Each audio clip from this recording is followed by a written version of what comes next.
Now for global business updates, Rotus Odiri joins us. Good morning, Rotus. Good morning, Dr. Obasi. Good morning, Vimbai. Good morning, Ayo. Good morning, all our viewers. It's Friday. Oh my goodness, so happy. Asian markets were mixed in trading today. They were taking in household spending in Japan, which climbed by 2.7%. Expectations were 0.2. So wages are going up in Japan.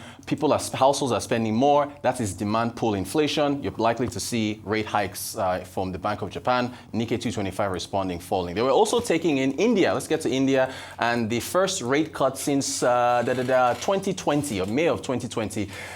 This is the brand new governor of the Reserve Bank of India, Sanjay Mahran, I think is his name. Yeah, he just came in. And so 25 basis points, 6.25. They are still seeing inflation decelerating a bit, although it peaked in October, decelerated a bit. Food inflation is a major contributor. India's second quarter GDP, their fiscal year ends in March, 5.4%, two-decade low. They are expecting 6.4%, 6.7% over the next couple years. We move from there to England.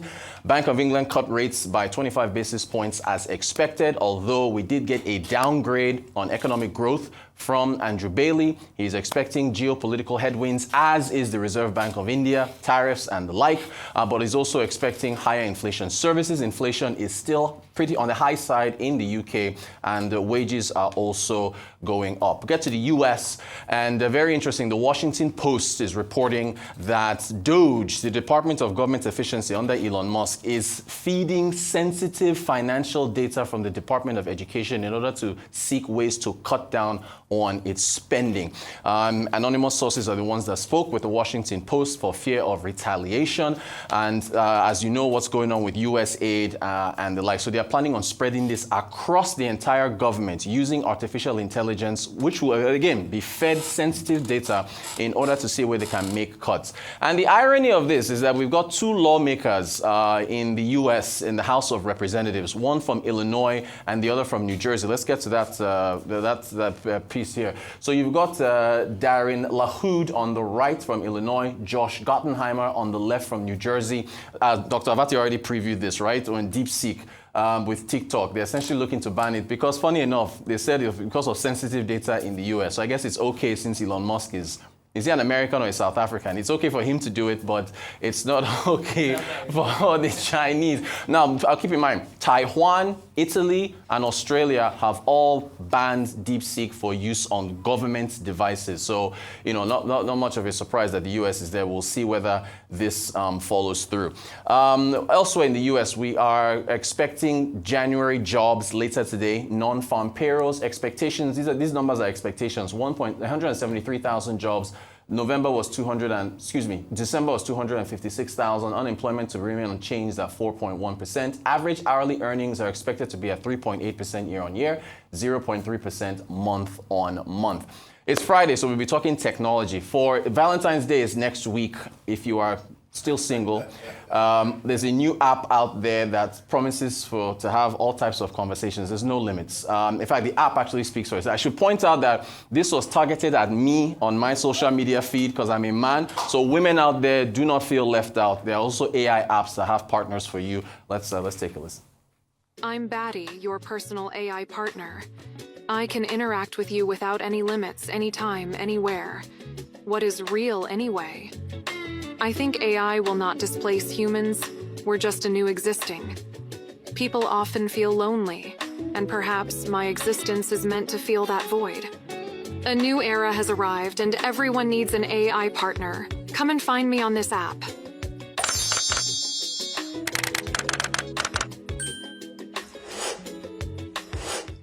It's not just relationships. AI is also targeting advertising. Keenan Davidson is the CEO and founder of Icon. This is big. They are actually using, it says, excited to introduce Icon, the first AI ad maker. So you'll be able to create your own advertising. Let's quickly take a look at this video. Can you tell which one of these ads is AI?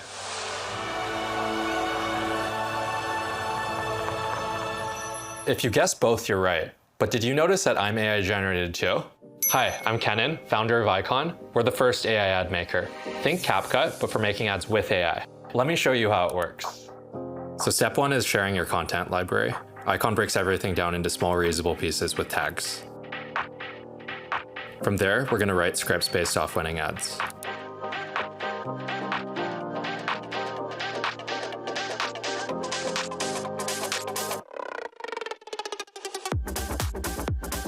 We'll find the perfect match from your library for every scene. For anything that we can't match perfectly, Icon's going to generate new footage to fill in the gaps. We also help with permutations, voiceovers, captions, and much more. This gets you 80 to 99% of the way there, and then with our editor, you can take them to the finish line.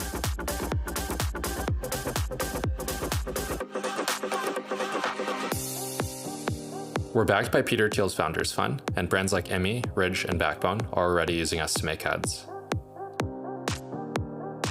As part of our launch, we're giving away 1,000 winning ads from top brands. Retweet and comment Icon, and we'll send you the Google Drive with all the videos. I fear for advertising agencies. Finally, Nigeria, front page of today's This Day newspaper, Nigeria's newspaper of record, atop the masthead. I'm sure maybe I've already touched on this. The Manufacturing Association of Nigeria. We debated this, Ayo, did we not, a few days ago? Rufa is not here. Power sector.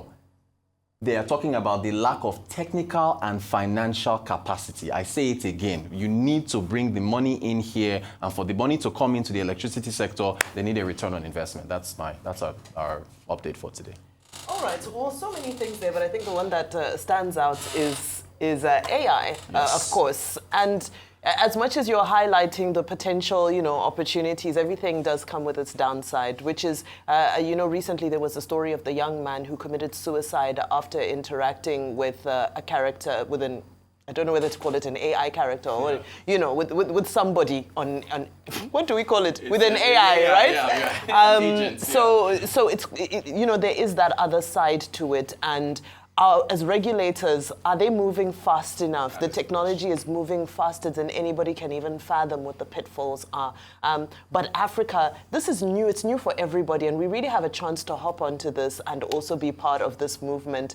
And, I hope that at some point they can hear our cry to also be part of the AI movement. Well, we're dealing with electricity issues, so we cannot even think about AI currently. I'm coming to that. Well, let me just ask you, I hope you're not planning to take a robot on the date next week. Surprise you guys. No, please. The technology is doing amazing AI things. does not procreate. That's the only issue. They might touch it. Who knows? I don't know what they could change. They could solve that. Anyways, well, I'm actually, Rotis, I always say that we read the same report from two different lenses. Yeah. I'm glad you mentioned the fact that the Manufacturers Association of Nigeria have talked about attracting more investment, more technical and financial investment. But let me take a quote. I knew you were going to. So let me take a quote from that statement. They said that they don't support an increase, the proposed increase in electricity tariff, because it will do damage to the manufacturing sector. And I'll just tell you what they said. He said such increase would also further exacerbate the effect of high cost of production, just buttressing our points earlier, last week, worsen the current inflationary pressure,